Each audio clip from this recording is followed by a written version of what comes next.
నేను చూశాను ప్రతిపక్షంలో ఉన్న పార్టీ నాపైన తీవ్రమైన ఆరోపణ చేసింది. వాళ్ళు అధికారికంగా ట్వీట్ పెట్టారు.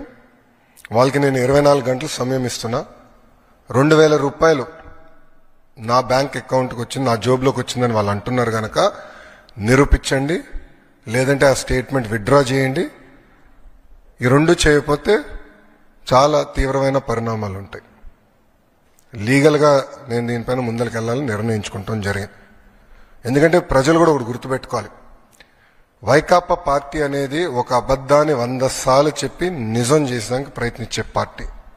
2019 ఎన్నికల్లో కరెక్ట్గా వాళ్ళ సొంత బాబాయిని వాళ్ళే చంపేసి ఏకంగా నింద మా నాయకుడు చంద్రబాబు నాయుడు గారి పైన ఆనాడు వేశారు. మేము ఆనాడు సమర్థవంతంగా తిప్పికొట్టలేకపోయాం కనుకనే ప్రజలు నమ్మారు. కానీ ఇప్పుడు చూడండి, చెల్లెలు చెప్తున్నారు ఏం జరిగిందో. సో అలా అబద్ధాలు చెప్పి ప్రజలు నమ్మించడానికి ప్రయత్నిస్తున్నారు.